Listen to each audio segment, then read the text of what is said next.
Hier aan die begin van die nuwe jaar is dit 'n belangrike vraag om te vra, waarheen gaan ons as die lewe vir ons te veel word? En daarom vertel ek vir die storie van William Cimino. Hy was 'n busbestuurder vir 17 jaar by die New Yorkse vervoerstelsel. En hy het daardie Vrydag, soos enige ander dag, was hy skof opgedaag. Hy het 'n reputasie gehad dat hy 'n hardwerkende man was, dat hy nooit gekla het nie.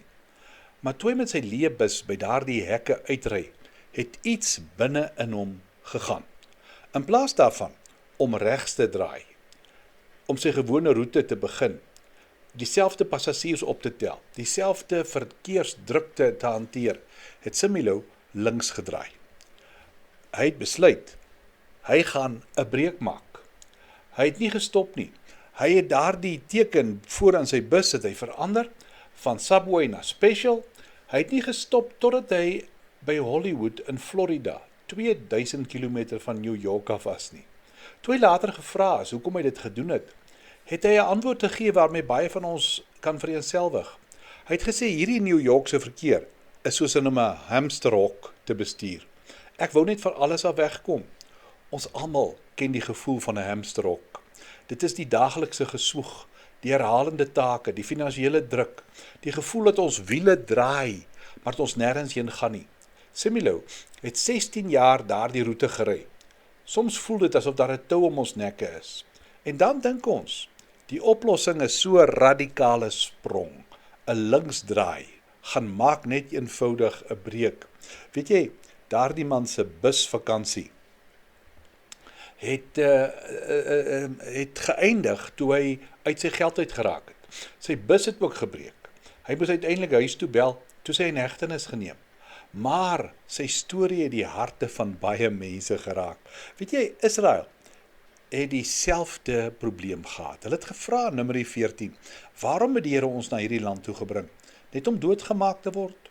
Kom ons kies 'n leier en gaan terug Egipte toe. Jy sien, soos Cimino het hulle uitkoms in die verkeerde rigting gesoek. Ontvlugting is 'n tydelike oplossing vir 'n ernstige honger.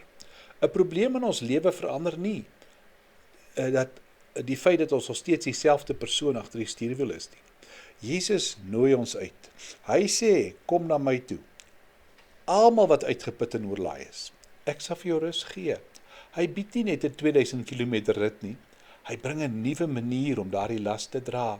Die merkwaardige deel van Cimino se storie is dat hy na sy werk toe teruggegaan het.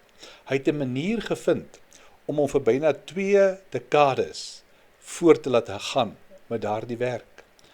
Die punt wat ek probeer maak, in plaas daarvan om van jou situasie af weg te hardloop na Christus toe.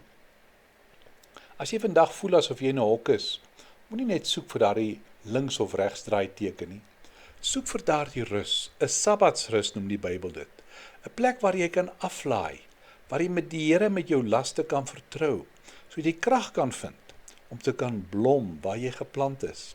Moenie probeer om jou eie te doen nie. Gaan praat met iemand wat jy kan vertrou. Kom ons bid saam. Hemelse Vader, dankie vir 'n nuwe jaar. Dankie vir uitdagings. Ons eer U daarvoor. Amen.